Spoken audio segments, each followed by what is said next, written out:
The soft afternoon light spilled across the glass walls of Harper & Company, turning the CEO's office into a warm reflection of gold and white. Harper Lane sat at her wide mahogany desk, rubbing her temples after another long meeting. She was young, successful, and the kind of woman who intimidated almost everyone in the company. Her calm eyes and strict tone made her employees both admire and fear her. But deep down, Harper was lonely.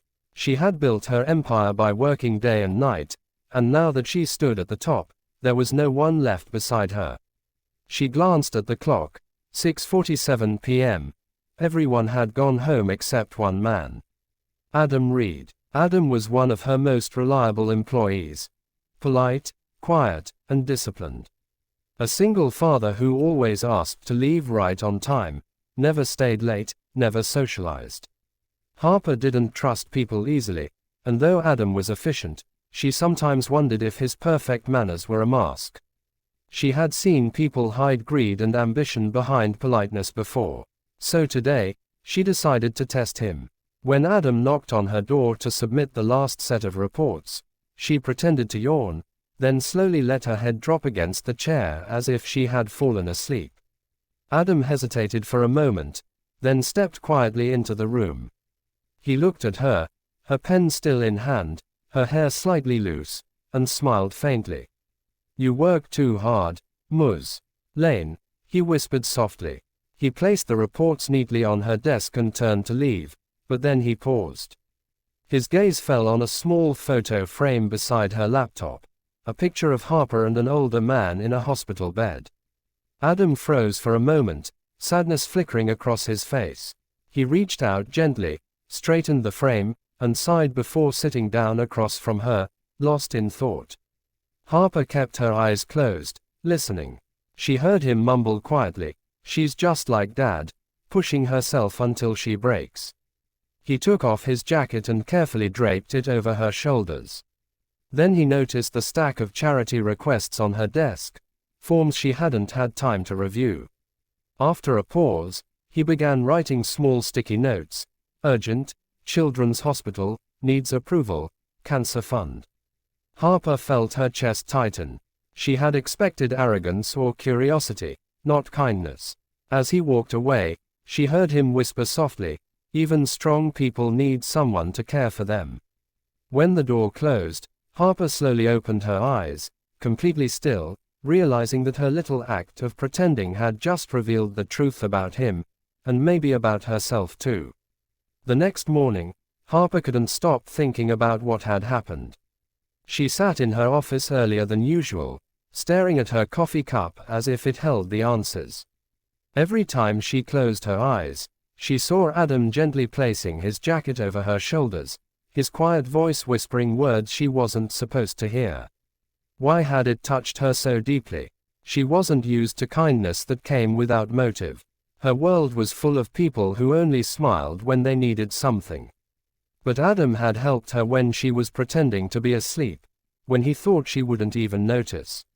That morning, when Adam entered her office with the daily reports, Harper's voice trembled slightly as she greeted him. "Morning, Mr. Reed." He smiled politely. "Good morning, Mom. You seem tired." She forced a small laugh. "I could say the same about you." Their eyes met briefly before he looked away, as if afraid to cross a line. By noon, Harper's curiosity had become unbearable. She called HR, asking for his personnel file. Inside were the details that explained everything. Widowed 3 years ago, raising a 6-year-old daughter named Emma, working double shifts to pay medical bills. Her chest tightened as she read the notes from his previous supervisors, describing him as responsible, kind, and quiet. She closed the file, guilt slowly washing over her. She had tested him as if he was some opportunist, but he had already been fighting a silent battle just to keep life steady for his child. That evening, as the office lights dimmed and everyone left, Harper saw Adam still working at his desk. "You should go home," she said softly, standing near him. "Your daughter's waiting." He looked up, surprised. "Deadlines don't wait, Mom," he said with a tired smile.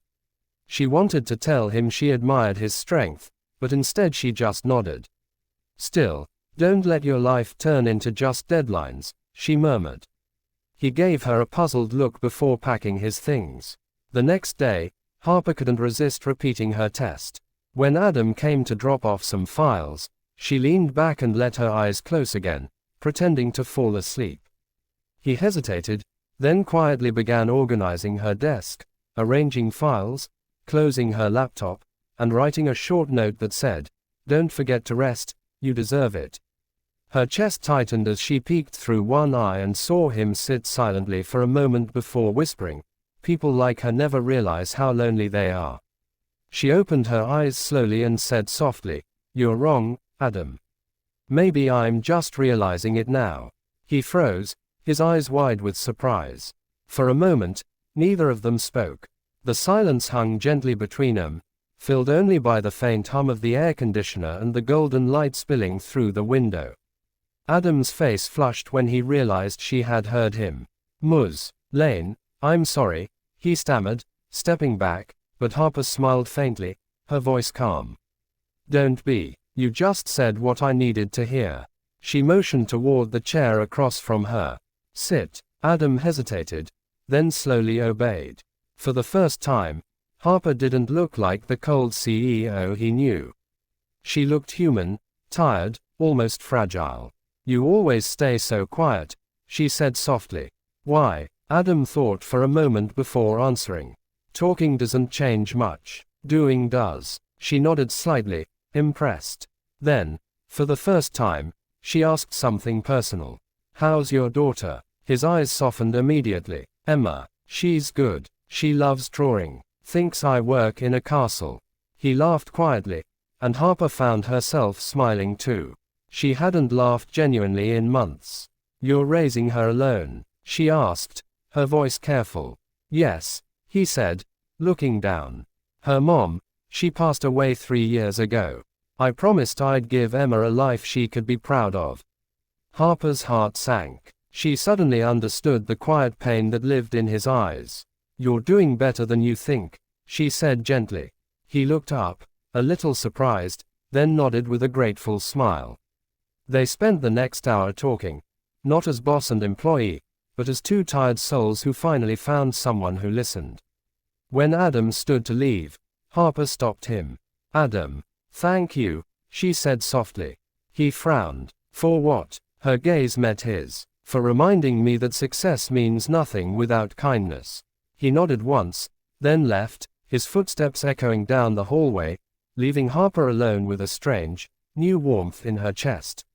A week later, Harper stood on the stage of the company's auditorium, announcing a new initiative, Project Heartline, flexible hours, childcare support, and bonuses for single parents.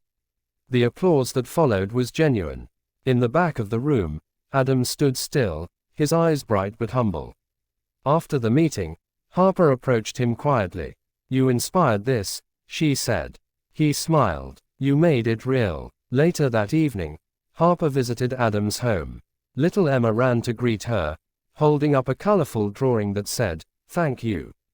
Harper knelt to see it and felt something inside her shift, a sense of peace she hadn't felt in years. As she watched Adam and his daughter laugh together, Harper realized her little act of pretending to sleep had awakened her heart to something far more valuable than ambition. It had reminded her how beautiful it was simply to care.